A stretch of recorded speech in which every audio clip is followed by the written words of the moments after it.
नमस्कार दोस्तों। 90 के दशक में दूरदर्शन पर एक सीरियल आता था, भारत एक खोज।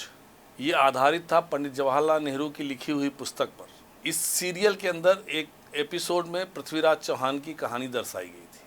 कुछ सालों बाद उसी पृथ्वीराज चौहान की कहानी को लेकर डॉक्टर चंद्र प्रकाश द्विवेदी ने एक फिल्म बनाई। देश के बहुत बड़े वर्ग ने पृथ्वीराज चौहान की इस कहानी को, जो डॉक्टर चंद्र प्रकाश द्विवेदी द्वारा बनाई गई थी, एक प्रोपेगेंडा करार दिया। कहानी वही, लेकिन बनाने वाले अलग अलग। डॉक्टर चंद्र प्रकाश द्विवेदी द्वारा बनाई गई फिल्म पृथ्वीराज चौहान को क्यों प्रोपेगेंडा करार दिया गया, इस बारे में चर्चा की हमारे सहयोगी अतुल गंगवार जी ने स्वयं डॉक्टर चंद्र प्रकाश द्विवेदी से। आइए सुनते हैं इस चर्चा को। जिसे हम बात इसको सिनेमा के परिप्रेक्ष्य में कर रहे हैं और समाज के, आपने भी एक बड़ी अच्छी बात कही कि अगर फिल्म को समर्थन मिल रहा है, और जाहिर है कि भाई प्रोपेगेंडा अगर आपको लग रहा है और जनता उस प्रोपेगेंडा से सहमत है, उसको लगता है कि अगर ये प्रोपेगेंडा है तो भी अच्छा है। प्रजातांत्रिक मेरा भी तो अधिकार है ना, देश की जनता का अधिकार है। सिनेमा आप अपने मनोरंजन के लिए तो नहीं बनाते, आप बना रहे हैं पब्लिक के लिए, और अगर पब्लिक उसको स्वीकार कर रही है, और हम ये कहते भी हैं कि सिनेमा समाज का दर्पण है, समाज जिस तरीके से सोचता है, देखता है, फिल्मकार उसी परिस्थितियों का फायदा उठाकर अपने लिए एक, क्योंकि इसमें अर्थ भी जुड़ा हुआ है, इकोनॉमिक्स भी जुड़ी हुई है, वरना तो लोग होम वीडियो बना के देखते ही हैं घर के। तो ये जो है, तो आपको लग रहा है कि ये परिस्थितियां बदली हैं क्योंकि फिल्मों की संख्या निरंतर आई है और बॉक्स ऑफिस कलेक्शन भी जो है, कमर्शियल फिल्में, कमर्शियल मतलब यानी कि जो लोकप्रिय अभिनेता हैं, जो कहते हैं वो बॉक्स ऑफिस के किंग हैं, बादशाह हैं, राजा हैं, सुल्तान हैं, उनकी फिल्मों के से को न केवल टक्कर देने, उनसे बेहतर जा रही हैं। बेहतर। मैं इसको अतुल एक तुम्हें दूसरे परिप्रेक्ष्य में बताता हूँ कि जब राजा हरिश्चंद्र बनी दादा साहब फाल्के की, और दादा साहब फाल्के की अधिकतर फिल्में पौराणिक रही हैं, इतिहास से संबंधित रही है। सोहराब मोदी साहब को याद करिए, उनकी अधिकतर फिल्में इतिहास की पृष्ठभूमि से ली गई हैं। पर क्या तब किसी ने ये कहा कि ये हिंदू एजेंडा है? सोहराब मोदी पर किसी ने ये आरोप लगाया जब वो झांसी की रानी बनाते हैं या जब वो दूसरी फिल्में बनाते हैं? किसी ने नहीं कहा। अब मैं थोड़ा और आगे आपको लेके चलता हूं। जब रामायण और महाभारत नाम के दो धारावाहिक बने तो इस देश के कई आलोचकों ने कहा ये हिंदू एजेंडा है, और ये हिंदू एजेंडा स्वर्गीय राजीव गांधी के शासन में हुआ। क्या आप ये मानते हैं कि रामायण और महाभारत के साथ कोई हिंदू एजेंडा जुड़ा हुआ है या पूरी मनुष्यता का एजेंडा जुड़ा हुआ है? मैं समझता हूं रामायण ये मानवता का महाकाव्य है। महाभारत जैसा कहा गया है कि जो कहीं नहीं है वो महाभारत में है, और इसीलिए देश की 90% से अधिक जनता ने उसको देखा, जिसमें हिंदू भी है और मुसलमान भी है, सबने देखा। लेकिन जैसे ये दो धारावाहिक आए, लोगों का चीखना शुरू हुआ, ये सॉफ्ट पैडलिंग है हिंदुत्व की। उसके बाद चाणक्य, और अब मैं इसी दरमियान एक आए धारावाहिक की बात करूंगा जिसे मैं बार बार देखता हूं क्योंकि मुझे वो बहुत अच्छा लगता है, जिसका नाम है भारत एक खोज।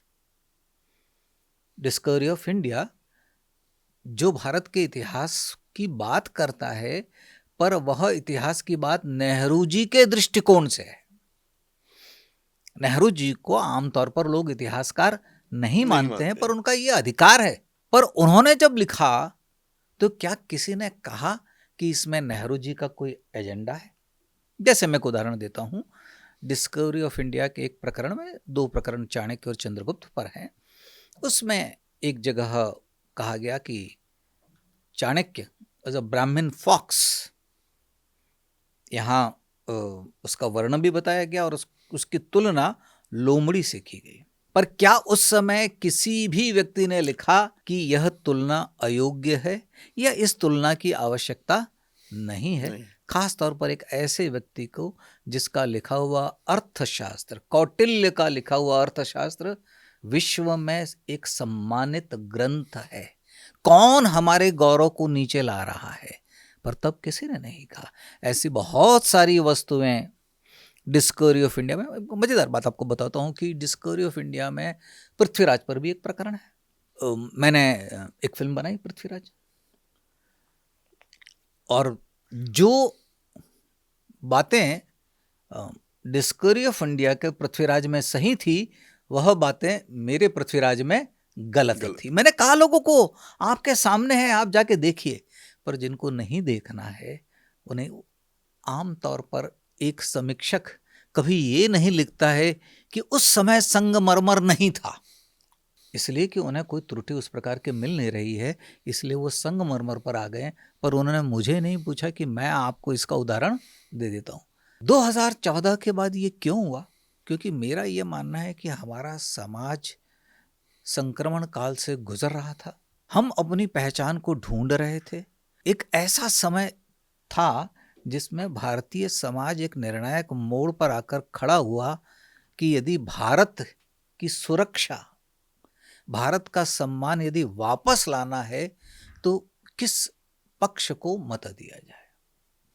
और ऐसे समय में भारत में बहुत सारे अनुभवी मुख्यमंत्री थे, उनमें से एक चेहरा जो उभरा, श्री नरेंद्र मोदी के तौर पर उभरा, और लोगों ने उनका समर्थन किया। उसके बाद से तमाम लोग जो उन पर आक्रमण करना चाहते हैं, राष्ट्रवादी विचारधारा पर आक्रमण करना चाहते हैं, जब जब, और कितनी फिल्में आई हैं प्रोपेगेंडा पे, आप उंगलियों पे गिन लेते हैं। अगर ये प्रोपेगेंडा फिल्म है तो आप इतने अस्वस्थ क्यों हैं?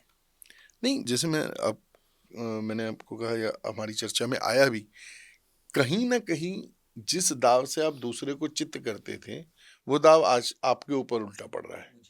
एक लंबी लिस्ट है, अगर आप फिल्मों के नाम या कैरेक्टर्स के नाम, मुझे याद है जब हम बड़े हो रहे थे लोग कहते थे दिवाली पे फिल्म रिलीज होना बॉक्स ऑफिस पे सफलता की निशानी है, होली की छुट्टियों पे आप काम करें। धीरे धीरे हमारे जो त्योहार थे, रक्षाबंधन, दिवाली, होली, ये सारे गायब हो गए। शोले जैसी प्रसिद्ध फिल्म का भी एक संवाद है जो चलता है, होली कब है, होली है ना।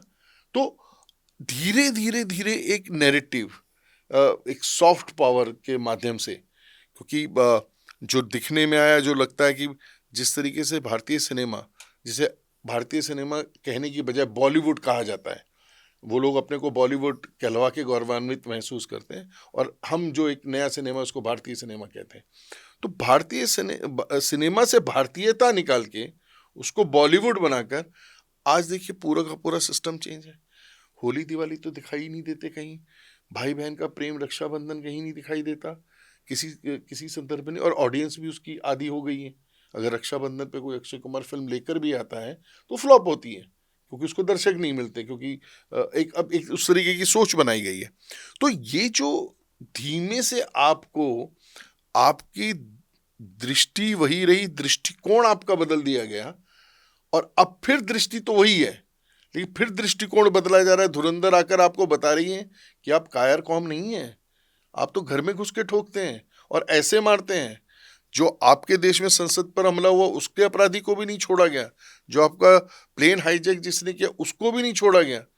शायद वर्तमान परिस्थितियों में ये दिखने वाली चीज नहीं है, पर ये जो अनदेखा धुरंधर ने दिखाया है, आपको लगता है कि जनता ने जो समर्थन दिया, यानी कि उसको समझ में आया? एक वेब सीरीज आई है IC-184 जो प्लेन हाईजैक को लेकर है जी। मुझे लगता है आम दर्शक में बहुत सारे लोगों को उसमें कई प्रकार की आपत्तियां रही होंगी, लेकिन आपने देखा होगा कि कोई झंडा लेकर, पोस्टर लेकर उसके सार्वजनिक विरोध में नहीं उतरा, और नहीं समीक्षकों ने उसके विरोध में कुछ लिखा। जब धुरंधर आती है तो एक समूह में लोग मिलकर उसके बारे में लिखना शुरू करते हैं। पर मैं एक बात यहाँ कहना चाहूँगा अतुल, कि ये समस्या हिंदी फिल्मों की हो सकती है, भारतीय सिनेमा की नहीं। क्यों? आप तेलुगु को देखिए, कन्नड़ को देखिए, जिस प्रकार के भारतीय इतिहास, संस्कृति, सभ्यता को लेकर तेलुगु और कन्नड़ फिल्मों ने काम किया है, वो बहुत ही उल्लेखनीय है। आमतौर पर मैं आपको दो नाम देता हूँ, स्वर्गीय MG रामचंद्रन और स्वर्गीय NT रामाराव। ये दोनों महान विभूतियां अपने समय में समाज में इतने बड़े पैमाने पर इसीलिए स्वीकार किए गए थे कि उनकी जो छवि उन्होंने बनाई थी वो भारतीय इतिहास के पात्रों से, पौराणिक पात्रों से। जी। वही बात एन.टी. रामाराव जी के साथ भी लागू पड़ती थी। उन्होंने चाणक्य चंद्रगुप्त भी किया। उन्होंने तमाम, जिनको हम अपने पौराणिक कथानक कहते हैं, इन पौराणिक कथाओं से दक्षिण के नायक भारतीय राजनीति में आए। बंगाल अपने प्रकार की एक फिल्म बनाता रहा जिसको हम बौद्धिक फिल्में कह सकते हैं। आसाम से भी लेके छोटे छोटे प्रयत्न, अलग अलग जितनी भी क्षेत्रीय, जिसको हम भाषाएं कहते हैं, जो हमारे देश की राष्ट्रभाषाएं हैं, उनको लेकर तमाम लोग काम करते रहे। और यदि आप थोड़ा सा पीछे जाकर देखें कि श्रेष्ठता की दौड़ में हिंदी फिल्में तब आती ही नहीं थी। श्रेष्ठता की दौड़ में या तो कई मलयाली फिल्म है, तमिल फिल्म है, बंगाली फिल्म है, कन्नड़ फिल्म है। हाल के कुछ वर्षों में ये स्थान भी हिंदी फिल्मों ने लेना शुरू किया। तो मैं ये कहूँगा कि ये रुग्ण मानसिकता हिंदी समीक्षकों की हो सकती है। ऐसा आप लेकिन कहीं ना कहीं ऐसा नहीं लगता आपको, जैसे एक समय था भारतीय सिनेमा रशिया में बहुत पॉपुलर था, रूस में। राज कपूर वहाँ के नायक थे, मिथुन चक्रवर्ती भी वहाँ के नायक हुए, हमारे कई अन्य विशेष, रजनीकांत जैसे जापान जैसे देशों में बहुत प्रसिद्ध रहे लेकिन हैं। कई सारे हमारे और भी जो फिल्मकार हैं, सत्यजीत रे साहब, है ना। लेकिन आपको नहीं लगता कि एक पूरी सृष्टि में एक नैरेटिव को गढ़ने के लिए कुछ किरदार चुने गए, कुछ अभिनेता चुने गए? क्योंकि मैं मित्रों के डॉक्यूमेंट करके एक केजीबी का एक डॉक्यूमेंट है, जब उसको पढ़ रहा था तो उनका एक क्लियर कट एजेंडा था कि ऐसे लोग जो समाज में इफेक्टिव हों, यानी शायर, जिनका कवि, प्रभाव, लेखक, लेक्चरर्स, नाटककार, फिल्मकार, ऐसे लोगों को, जिसको उन्होंने एक टर्म बड़ी अच्छी यूज की थी, यूजफुल इडियट्स। तो एक खास तरीके के नैरेटिव को पाला गया, पोसा गया। मुझे लगता है, आपका अनुभव ज्यादा है, कि नॉर्थ के जो सिनेमा वाले थे वो साउथ में पॉपुलर हो ऐसा बहुत ज्यादा आवश्यक नहीं था। 2-4 सितारे छोड़ दें, हाँ। और साउथ के लोग भी ये कोरोना काल से पहले जब ये डब होकर फिल्में यहाँ आईं, उसके बाद जो साउथ के फिल्मों का जादू चला नॉर्थ पर, और हमने पैन इंडिया जो जिसे कहते हैं वो हमने अनुभव किया। वरना साउथ की फिल्में यहाँ रिलीज नहीं होती थी तो हमें पता भी नहीं था। 2-3 जो बड़े नाम थे, जैसे यहाँ अगर मान लीजिए राज कपूर है, राजेश खन्ना है जो साउथ में है, तो ऐसे एमजी रामचंद्रन जी हैं, बाकी लोग हैं, 2-4-5 नाम छोड़ दें। तो आपको नहीं लगता कि डेलिबरेटली इन लोगों को पिक किया गया जो सोसाइटी में असर रखते थे? मैं एक जगह पढ़ रहा था, गुरुदत्त साहब ने एक बार कहा था कि भगवान दादा का सिनेमा राज कपूर से ज्यादा पॉपुलर है नीचे तबके में। आज भगवान दादा को तो लोग नहीं जानते, उनकी फिल्म भी लोगों ने नहीं खरीदी थी, है ना। बिल्कुल सही बात। ठीक है, तो मेरा कहना क्या है कि हमारी संस्कृति, हमारी चीजों के ऊपर पहले सॉफ्ट पावर में धीरे धीरे इस तरीके से असर डाला गया, लोगों को अपने काबू में किया गया ताकि वो वही नैरेटिव बनाए। वरना ये दुर्भाग्य नहीं है इस देश का कि आज भी जब आप सिनेमा पढ़ने जाते हैं किसी इंस्टीट्यूट में, तो जो पाठ्यक्रम आप पढ़ते हैं वो आपका नहीं है, जबकि नाट्य शास्त्र आपके यहाँ का है। बिल्कुल, मैं आपकी बात से सहमत हूँ। इंडियन नॉलेज सिस्टम जिसकी अभी हम बात कर रहे हैं, इसको तो बहुत लंबे समय से अनदेखा किया गया। कहानीकार के तौर पर आपको प्रेमचंद नहीं पढ़ाए जाते, सादत हसन मंटो नहीं पढ़ाए जाते, जबकि दोनों ही महान कहानीकार रहे। और जो इनके समर्थक भी रहे उनको भी एक समय पर ऐसा लगने लगा कि कहीं ये किसी षड्यंत्र का हिस्सा तो नहीं है। मैं इसमें एक बात कहना चाहूँगा कि जब मैं सिनेमा की ओर बढ़ा, मैं क्यों बढ़ा था? मैं इसीलिए बढ़ा था कि सिनेमा में एक जगह पूरी तरह से रिक्त है जहाँ राष्ट्रवादी, तो राष्ट्रवादी एक, राष्ट्रवाद का मतलब सिर्फ ये नहीं कि आंदोलन, जब हम भारतीयता पे फिल्म बनाते हैं वो भी राष्ट्रवादी है। जब हम एक पौराणिक फिल्म बनाते हैं, ऐतिहासिक फिल्म बनाते हैं, वो भी राष्ट्रवादी है। जिसमें भी भारत की चर्चा है वो राष्ट्रवादी फिल्म है। मुझे लगा कि पौराणिक फिल्मों का अभाव हो गया है, ऐतिहासिक फिल्मों का अभाव हो गया है। मेरी रुचि उसमें थी, मेरी रुचि उस संसार में थी जो हमारी चेतना का हिस्सा नहीं है, कॉन्शियसनेस का। पाटलिपुत्र की आपने कल्पना नहीं की, प्राचीन पाटलिपुत्र की। आप प्राचीन उज्जैन की कल्पना नहीं कर सकते हैं, आप प्राचीन कावेरी पट्टनम की कल्पना नहीं कर सकते हैं।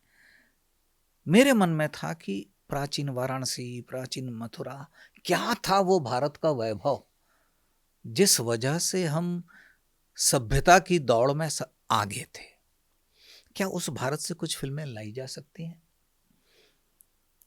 और इसलिए मैंने पहले चाणक्य बनाने का विचार किया, उसके बाद मृत्युंजय, और मेरी कहानियों में कहीं ना कहीं भारत अलग अलग प्रकार से आ जाता है।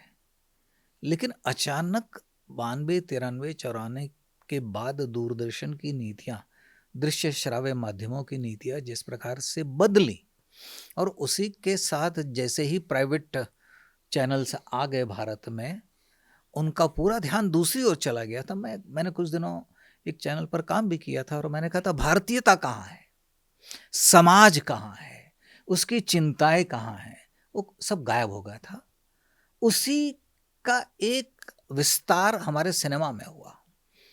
हमें भारत की मिट्टी अच्छी नहीं लग रही थी, गांव देहात की मिट्टी अच्छी नहीं लग रही थी, इसलिए लोगों ने जाकर भारत के बाहर फिल्में बनाना शुरू किया, और लगभग वो विदेशी सभ्यता से, संस्कृति से इस तरह से अनुप्राणित थे कि उनको लगा कि वो क्रांति कर रहे हैं। और ये एक दौर चला, और आप देखें कि धीरे धीरे जैसे जैसे टेलीविज़न का विकास हुआ, उसमें कहानियाँ वे आ गई जो भारतीय परिवारों की है, ग्रामीण भारत की है, छोटे छोटे कस्बों की है। ये सफलता तो हमने हासिल कर ली, लेकिन अभी भी कहानी की गुणवत्ता बहुत ऊपर नहीं गई है। अब आपने देखा होगा कि जब से आर्टिफिशियल इंटेलिजेंस की बातें हो रही हैं, क्या हम कभी इस बात की कल्पना कर सकते थे कि रामायण नाम की एक फिल्म बनेगी जिसमें श्री रणबीर कपूर जैसा अभिनेता होगा? हम इसकी कल्पना नहीं कर सकते थे, क्योंकि तब इट्स माइथोलॉजी, ये देवी देवताओं को दूर रखो। पर आज उसकी शक्ति समझ में आ रही है कि माइथोलॉजी जिसको आप कहते हैं वो हमारा इतिहास है। जिस गर्व के साथ अमेरिका में या विदेश में वो लोग 10 कमांडमेंट्स बना लेते हैं, बैनर बना लेते हैं, और एक बार नहीं बार बार बनाते हैं, क्योंकि उन्हें अपनी सभ्यता के गौरव पर विश्वास है। रोम नाम के विषय को लेकर आपने फिल्में देखी होंगी, धारावाहिक देखे होंगे, और वो चलते जा रहे हैं। ऐसा नहीं कि वो थम गए हैं, वो अभी भी उसमें विशिष्टताएं ढूंढते हैं। लेकिन दुर्भाग्य से हम एक ऐसे जगह पर जाकर रुक गए थे जहां आत्म गौरव नहीं था, आत्मविस्मृत हमारा समाज हो गया था। कुछ हद तक मैं इसे हमारे समाज को भी दोष दूंगा, क्योंकि यदि आप उस तरह की फिल्मों का समर्थन नहीं करते हैं जिसमें गुणवत्ता हो, गुणवत्ता नहीं हो तो आपको किसी फिल्म का समर्थन करने की आवश्यकता नहीं है। और नहीं, एक सबसे बड़ी बात आपने संकेत में कहा कि सिनेमा के प्रारंभ के दिनों में बाहर से पैसा आता था, भारत के बाहर से, और वो एक राजनीतिक सोच के तहत आता था कि इस तरह की फिल्मों को आप प्रोत्साहन दें। हिंदी सिनेमा में एक काल ऐसा भी रहा है कि जहाँ जो निवेश आते थे वो अपराध के जगत से आते थे, तो उस प्रकार की फिल्मों को बहुत प्रोत्साहन मिला, उनका महिमा मंडन हुआ। लेकिन हमारे समाज से सांस्कृतिक पौराणिक आख्यानों के लिए निवेश नहीं हुआ। हमारे पास कोई उसके लिए नीति नहीं है जी। कि किस प्रकार से हम भारत सेंट्रिक सिनेमा को ताकतवर बनाएं। आज भी नहीं है। तो मुझे लगता है आने वाले फिल्मकार इस पर सोच रहे हैं, और शायद मैं कई बार कहता हूं कि अच्छी फिल्म कब बनेगी? अच्छी फिल्म तब बनेगी जब फिल्म बनाना एक लेख या उपन्यास लिखने जितना सस्ता हो जाए, क्योंकि फिल्म में लागत बहुत बड़ी है। भारत के वे तमाम महान पात्र हमारे फिल्मकारों को पुकार रहे हैं, लेकिन उनकी आवाज़ उनके कानों तक नहीं पहुंच रही। कब ये देश आदिगुरु शंकर पर एक अच्छी फिल्म देखेगा? एक संस्कृत में बनी थी। कब हम मौर्य काल को चोल साम्राज्य को देखेंगे, कब हम राष्ट्रकूटों को देखेंगे, कब हम राजपूताना को देखेंगे, कब हम छत्रपति शिवाजी महाराज को देखेंगे। और उनका जीवन प्रेरणास्पद तो है, यह बहुत नाटकीय भी है। जितना नाटक आप सिनेमा से अपेक्षित करते हैं, मनोरंजन, वो सारे मनोरंजन इन फिल्मों में भी है। कब हम बड़ फूकन पर फिल्म देखेंगे? आज तक हमारे पास बड़ फूकन पर एक फिल्म नहीं है। और पौराणिक कथाओं में तो हमारे यहाँ कथाओं की भरमार है। और इतिहास में भी ललिता दत्ते पे आपने कुछ नहीं बनाया, कुछ नहीं किया। कभी। और मेरे ख्याल से आपने बड़ फुकन का जिक्र किया, ललिता दत्ते हैं, और ऐसे तमाम नायक हमारे हैं जो हमें दिखाया गया है कहीं उनसे ज़्यादा जेन्युइन है, उनसे ज़्यादा बड़े हैं। और हमें दिखाया क्या गया है, हमारा सनातन जिस के खिलाफ लड़ता रहा, अचानक वो हमारा नायक है। और अकबर हमें देखने को मिलते हैं। बाजीराव की वीरता से ज़्यादा बाजीराव और मस्तानी का इश्क दिखाया जाता है। ये समस्या रही है। आशुतोष गोवारिकर, श्री आशुतोष गोवारिकर मेरे मित्र हैं। हम दोनों ने नाट्य जगत में, जो अंतर महाविद्यालयीन नाट्य होते थे, लगभग साथ में ही प्रवेश किया था। इतिहास को लेकर बहुत संवेदनशील निर्देशक हैं और वो इतिहास की परतों से भारत को समझने का प्रयत्न कर रहे हैं। लेकिन जब उन्होंने जोधा अकबर बनाई तो मुझे कुछ मित्रों ने कहा कि इस पर तुम समीक्षा लिखो। मैंने कहा नहीं, ये मेरे मित्र हैं, मैं समीक्षक नहीं हूँ, वो मेरे मित्र हैं, मैं उनकी फिल्म का रस लूँगा।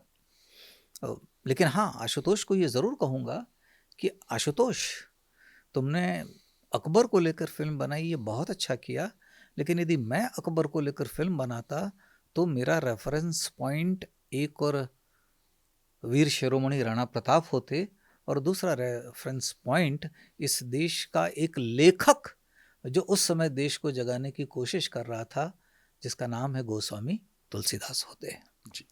जब ये रेफरेंस पॉइंट आते हैं, तीनों समकालीन है, अकबर, राणा प्रताप और गोस्वामी तुलसीदास।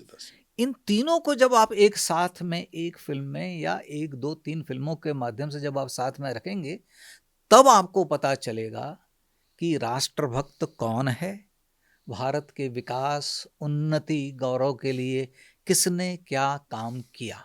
उसके बाद आपको समझ में आएगा कि व्यक्तिगत प्रेम से एक प्रेम और बड़ा है जिसको हम राष्ट्र प्रेम कहते हैं, जो राणा ने क्या कीमत देकर चुकाया। एक और बड़ा प्रेम है पूरी मानव सभ्यता के लिए, जो गोस्वामी जी रामचरितमानस में लिखते हैं। हम लोगों ने इन पात्रों को बड़ा छोटा बना दिया, इसलिए कि उनका उल्लेख तक नहीं हुआ। मैं भी नहीं जानता था कि ये तीनों समकालीन हैं। इसी काल में सूरदास भी हैं, इसी काल में रसखान भी हैं, इसी काल के आसपास कवि गंग हैं, बिहारी हैं, विद्यापति हैं, इतने लोग हैं। लेकिन शेक्सपियर इन लव नाम की एक फिल्म बनती है, हम कब सोचेंगे कालिदास इन लव, जो अभिज्ञान शाकुंतलम पर जिनका नाटक पढ़कर गेटे, वो थे, कई लोग कहते हैं गेटे, सर पर रखकर नाचने लगा था कि ये क्या नाट्य है, ये कैसा भारत है जहाँ स्त्रियां इतनी शक्तिशाली है। वो कहते हैं कि अगर आपको भारत की स्त्री को समझना है तो अभिज्ञान शाकुंतलम पढ़िए। ये तो एक रचना है, और कालिदास ने तो पूरे कुल जीवन में 7 रचनाएं की हैं। और इस देश में भास, बहुभूति, कवि माघ की हम एक ही रचना जानते हैं, उनकी और रचनाएं लुप्त हो गई हैं और हमारे पुस्तकालय भरे पड़े हैं। और मैं क्या कहता हूँ, आप एक बार देखेंगे तो आपको समझ में आएगा कि जिसको हम नाट्य कहते हैं, जिस नाट्य के लिए हम फिल्में देखते हैं, कई लोगों को हिंसा की फिल्में देखनी है। आपको हिंसा पसंद है? आइए मैं आपको बताता हूँ कि इस कहानी में हिंसा बहुत है। आपको काम, डिज़ायर फॉर प्लेजर, तो हमारे यहाँ उसकी भी वर्जना नहीं की, उसको धर्म, अर्थ, काम और मोक्ष में स्वीकार किया है। आप फिल्में बनाइए। नाट्य शास्त्र के संविधान में पहले नियम है कि जिससे धर्म, अर्थ, काम और मोक्ष की प्राप्ति हो। यदि कोई कामी उसमें काम ढूंढ रहा है तो वो भी उसको प्राप्त होना चाहिए। ये आदेश ऋषियों ने दे दिया है, लेकिन उसके बाद भी हम इस प्रकार की फिल्में नहीं बनाते। हम कामसूत्र बनाते हैं, लेकिन वो कामसूत्र किस प्रकार से बनता है? आपने श्रीमती मीरा नायर ने एक फिल्म बनाई थी, उसका कामसूत्र से क्या संबंध है ये? नहीं, वो यानी कि जो हमारे पुराने ग्रंथ हैं जिनमें जो विविधता है, जो कहानियां हैं, और ऐसा नहीं कि वो किसी व्यक्ति ने अपने लिए, समाज के लिखे गए थे, समाज में आपने जैसा बताया कि स्वीकार्यता भी है उनकी, तो कहीं ना कहीं उन चीजों को, क्योंकि वो आपके लिए जिसे कहते हैं असम्मान की बात नहीं थी कि इस तरीके की बातें समाज में हों, लेकिन क्योंकि आपको छोटा बनाना था तो कुछ लोगों ने उसका उपयोग इस तरीके से किया कि अगर काम की बात करेंगे, नहीं अरे आप कमरे में क्यों नहीं बैठते, वहां छुप के कीजिए, ये गलत बात है। तो आपको आपके दायरों में समेटा, आपको आपके साहित्य से काटा, आपको आपकी संस्कृति से काटा, आपको आपके देश से काटा, और आपको छोटा महसूस कराया कि अगर आप देशभक्ति की बात करोगे तो पिछड़े हो, ऑर्थोडॉक्स हो। यानी मतलब देशभक्ति की बात करना और कुछ ऐसे शब्दों का लोगों ने संगी, आप अपनी मातृभाषा में बात करते हैं तो भी आप पिछड़े हैं, तो भी पिछड़े हैं। तो ये जो दौर था, और आज मैं मैं आपसे ये जानना चाहता हूँ कि एक बार आप संक्षेप में बताएं, क्योंकि आप साक्षी रहे हैं इन चीज़ों के, और आप की एक जो छवि है एक विद्वान जो पढ़ लिख के फिल्में या नाटक या टेलीविजन सीरियल्स बनाते हैं, तो आपको आज जो ये बदलता हुआ वातावरण लग रहा है और इसमें नए फिल्मकार जिस तरीके के काम कर रहे हैं या नाटक के क्षेत्र में जो काम हो रहा है, तो आपको क्या संभावनाएं लग रही हैं कि क्या एक बार स्व की प्राप्ति होगी, हमें अपना आत्मबोध होगा, हम गौरव मिलेगा हमें क्या? मेरा व्यक्तिगत मानना है कि आत्मबोध या फॉर रिक्लेमिंग हेरिटेज ये सतत प्रक्रिया है, क्योंकि बनना और बिगड़ना, बनना और टूटना, एनाबॉलिज्म एंड कैटाबॉलिज्म, ये दोनों प्रक्रियाएं साथ में चलती हैं। समाज जैसे जैसे विकसित होगा, अपने प्रश्नों का समाधान ढूंढेगा, उसके सामने दूसरे नए प्रश्न आ जाएंगे। ये हर युग की कथा है कि समस्याएं आपके सामने रूप बदल बदल कर आएंगी और आपको उनसे हथियार बदल बदल कर लड़ना होगा। और जो इसमें सातत्य रख पाया, कंटिन्यूटी रख पाया, वो जीतेगा। कहने का मेरा तात्पर्य यह है कि एक धुरंधर की अद्भुत अविस्मरणीय सफलता के बाद ऐसा नहीं होना चाहिए कि दूसरी इस प्रकार की फिल्म निकट भविष्य में ना आए। कई बार मैं खुद भी कहता हूँ, कई बार कहते कि चाणक्य के बाद दूसरा चाणक्य क्यों नहीं। मैं उनसे कैसे कहूँ कि उसके लिए मुझे 5 वर्ष का अध्ययन करना पड़ा। उपनिषद गंगा 5 वर्ष का अध्ययन, स्वराज्य संहिता 2-3 वर्षों का अध्ययन। एक प्रोजेक्ट में 5-5 वर्ष आप लगाते हैं, हर बार वो ऊर्जा नहीं होती। और सबसे ज़्यादा बड़ी बात, ये वो प्रोजेक्ट्स हैं जो आम तौर पर बाजार उन्हें हाथों हाथ नहीं लेता, तो आपके संघर्ष बहुत बड़े होते हैं। मुझे लगता है, और जो मैं कई बार कह भी चुका हूँ, कि जैसे हम अभिभावक के नाते अपने बच्चों को श्रेष्ठ शिक्षा देना चाहते हैं, उसके लिए श्रेष्ठ स्कूल चुनते हैं, उसके लिए श्रेष्ठ गाड़ी चुनते हैं, उसके लिए श्रेष्ठ यूनिवर्सिटी चुनते हैं, उसके लिए विदेश में बनी एक यूनिवर्सिटी। भारत सरकारें शिक्षा पर अरबों रुपए खर्च करती हैं, लेकिन एक विद्यार्थी जो 6 घंटे आपके विद्यालय में पढ़ता है, 12 घंटे उसको पढ़ाने वाले दूसरे माध्यम हैं, जो टेलीविज़न है, जो डिजिटल मीडिया है, सोशल मीडिया है। आप इनसे किस प्रकार से लड़ेंगे, इसका मतलब है आने वाले समय में आपको आपका निवेश शिक्षा के लिए टेलीविज़न पर भी करना होगा, सोशल मीडिया पर भी करना होगा, क्योंकि ये भी शिक्षा के माध्यम हो गए हैं जिनको हम देख नहीं रहे हैं। तो सामूहिक प्रयत्न तो आवश्यक है, लेकिन मेरा हमेशा मानना है कि समय समय पर आदित्यधर जैसे पराक्रमी आ जाते हैं, जो अपने सतह के पराक्रम से फिर उन्होंने हमारे समाज को जगाया है कि यदि आप ईमानदार कहानी, देश की कहानी, देश की चिंताओं की कहानी, देश के पराक्रम की कहानी, उसके स्वाभिमान की कहानी समाज के सामने ले आएंगे तो जनता उसको देखेगी। उसमें उसको ईमानदार होने की ज़रूरत है। आदित्य की फिल्म बहुत ईमानदार फिल्म रही है। मैंने तो उसको बधाइयाँ भी दी और मैं उसके लिए प्रार्थना भी करता हूँ कि वो थोड़ी सांस ले ले अभी और तुरंत दूसरी फिल्म के बारे में सोचे। जी, और मुझे लगता है कि ये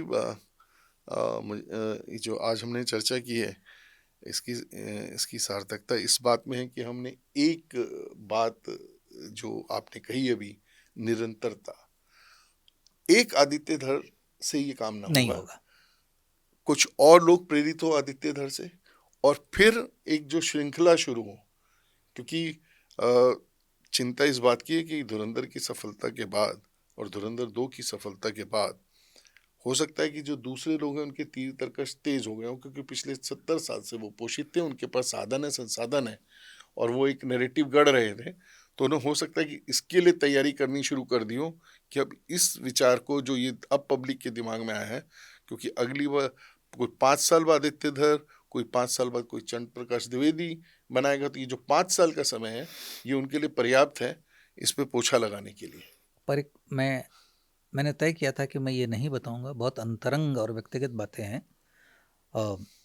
धुरंधर को जब हमारे समाज ने हाथों हाथ लिया तो मैंने आदित्य को संदेश नहीं भेजा, क्योंकि मैं जानता था कि इस समय वो बुरी तरह से प्रशंसकों से, आलोचनाओं से और बहुत सारे संघर्षों से घिरा हुआ है।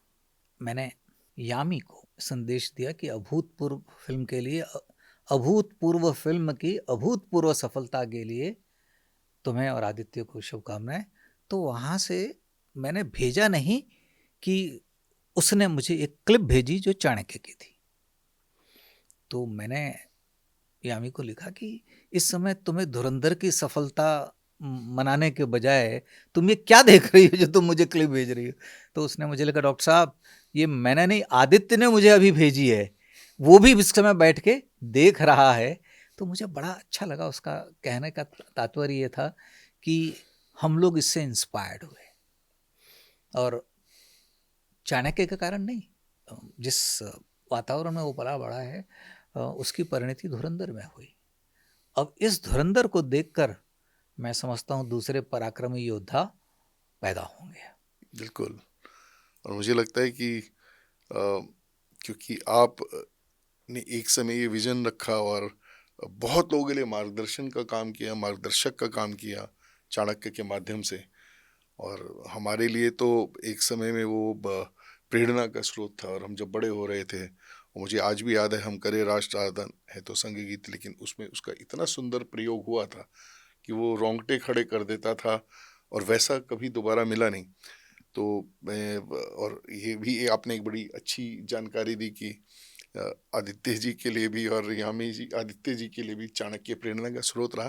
तो यानी कि हम अपनी ज़मीन के साथ जुड़े हैं, अपनी कहानियों के साथ जुड़े हैं, तो सफलता निश्चित है, क्योंकि आदित्य ने वो संस्कार पाए कि लगातार उरी, 370, धुरंधर, धुरंधर 2 और एक बड़ा बेंचमार्क गाना है। तो आपके साथ बातचीत करके बहुत मज़ा आया और सीखने के लिए भी मिला। और मुझे लगता है कि आपके पास तो इतना खजाना है ज्ञान का, यादों का, बातों का, कि अगर हम बैठें तो घंटों बात करते रह सकते हैं। मैं आपसे एक विनती करूंगा कि आप जब भी दिल्ली आएँ हमारे साथ निरंतर समय लगें और हम अच्छे कुछ कार्यक्रम रिकॉर्ड करें जो आने वाले लोगों के लिए प्रेरणा का स्रोत रहें। मैं एक अतुल तुम्हारी बात में सुधार करना चाहूँगा। हम करें राष्ट्र आराधन, तुमने कहा कि संघ गीत है। हम संघ में सारे स्वयंसेवक इसको गाते हैं। जिस समय मैंने इस गीत का प्रयोग किया, मैं जानता था, राष्ट्र वंदना नाम की पुस्तक से मैंने ये लिया था और मैंने कई बार शाखाओं में इसको और बैठकों में सुनाया और सामूहिक गान में हम लोगों ने गीत गाया है। मैंने ये जानते हुए इसका उपयोग किया क्योंकि मेरा ये मानना था कि ये गीत संघ का नहीं है, ये गीत भारतीय गणराज्य का है, ये भारत का गीत है जिसको संघ में भी गाया जाता है। और इसलिए भारत का हर नागरिक जो भी राष्ट्र वंदना करना चाहता है वो ये गीत गुनगुना सकता है। हम लोग कई बार अपने स्नेह के कारण, मैं हमेशा लोगों से कहता हूँ, भारत को आगे रखते हैं, संगठन पीछे रह सकते हैं, क्योंकि अंततः इस संगठन को भी चलाने की प्रेरणा भारत से ही आती भारत है, से ही। उन्हीं ऋषियों से आती है, जिन ऋषियों के हम नाम तक नहीं जानते। तो मुझे लगता है थोड़ा समय लगेगा हमारे साथियों को इस बात को समझने के लिए, लेकिन जैसा कहते हैं कि हमारा समाज आत्मविस्मृत रहता है और लंबे समय तक लंबे कोमा में रहता है, वो फिर कोई आता है उसे उठाता है। तो ये सोया हुआ शेर है, इसको बार बार कड़ी बातें कहने की आवश्यकता है। हम लोग बहुत अच्छी अच्छी बातें करने लगे हैं, हम अपना आत्मचिंतन, आत्ममंथन और एक दूसरे को कठोर सच कहने का साहस नहीं रखते हैं। मुझे लगता है कुछ लोगों को इस अपनी कुर्बानी और बलिदान देना पड़ेगा, लेकिन अप्रिय सत्य भी बोलना पड़ेगा। बोलना पड़ेगा। जी बिल्कुल। मुझे लगता है कि हमारे जो लोग दर्शक हमें देख रहे हैं वो डॉक्टर साहब की इस बात से सहमत होंगे, और कुछ बातें जो देश के लिए, समाज के लिए, हमारी आने वाली पीढ़ी के लिए उपयोगी और वैचारिक रूप से फायदे की हो सकती हैं, उसके लिए अगर कुछ कड़वा सत्य बोलना पड़े तो वो भी बोलना चाहिए। डॉक्टर साहब आप आए, हमारे साथ जुड़े, इसके लिए आपका धन्यवाद। धन्यवाद अतुल। मैं एक आखिरी बात कहना चाहूँगा कि हम लोग जी। हमेशा कहते हैं तन समर्पित, मन समर्पित और यह जीवन समर्पित, चाहता हूँ देश की धरती तुझे कुछ और दूँ। हम लोग अपने परिवार में कहते हैं कि तन मन धन तीनों से सेवा करनी चाहिए। मुझे याद है कि जब हमारे कुठारी बंधु जिन्होंने अपना आत्म बलिदान राम जन्मभूमि के लिए दिया, उनके माता पिता उन्हें भेजना नहीं चाहते थे, और उन दोनों भाइयों को ये कहा गया कि हम तो राजस्थान से हैं, हम तो व्यापारी हैं, हम तो मारवाड़ी हैं, हम धन देकर भी मदद कर सकते हैं ना। तो उन दोनों भाइयों ने कहा कि नहीं, हमने संकल्प लिया है कि तन मन और धन तीनों से हम देश की सेवा करेंगे। और वो दोनों भाई वहाँ गए और उन्होंने आहुति दी अपने प्राणों की। तो मैं अपने समाज से कहूँगा कि आपका तन और मन तो उससे योगदान दीजिए, लेकिन धन पर अपने कान बंद न कीजिए। बड़े कामों के लिए बड़े निवेश की ज़रूरत पड़ेगी, समाज को उसके रास्ते ढूंढने पड़ेंगे। ये वो कड़वी बात है जो मैं आपसे कह रहा हूँ। जी बहुत बहुत धन्यवाद। जी धन्यवाद। तो ये थे आधुनिक युग के चाणक्य डॉक्टर चंद्र प्रकाश द्विवेदी। मुझे लगता है कि शायद जो उन्होंने हमें कहा, जो छोटे छोटे शब्दों में बड़ी बड़ी बातें बताई, तो इनसे हम भी कुछ प्रेरणा लेंगे और राष्ट्र के निर्माण में, क्योंकि देखिए और डॉक्टर साहब ने भी कहा है कि ये सतत चलने वाली प्रक्रिया है। आज की सफलता हमारे लिए ठहराव नहीं है, आज की सफलता हमारे लिए एक नई चुनौती लेकर आई है कि इसको अब कैसे बनाए रखा जाए, आगे बढ़ा जाए। तो डॉक्टर साहब का धन्यवाद, आप लोग हमारे साथ जुड़े इसका भी धन्यवाद। फिर होगी मुलाकात, फिर किसी नए वेबिनार में। नमस्कार। उम्मीद करता हूं दोस्तों यह वार्ता आपको बहुत पसंद आई, इसलिए आपने इसको लाइक भी किया। अब जल्दी से इसको अपने दोस्तों के साथ शेयर करिए और चैनल को सब्सक्राइब करना ना भूलें। अगर आपकी कोई राय बनती है तो हमें कमेंट बॉक्स में ज़रूर लिखें। धन्यवाद।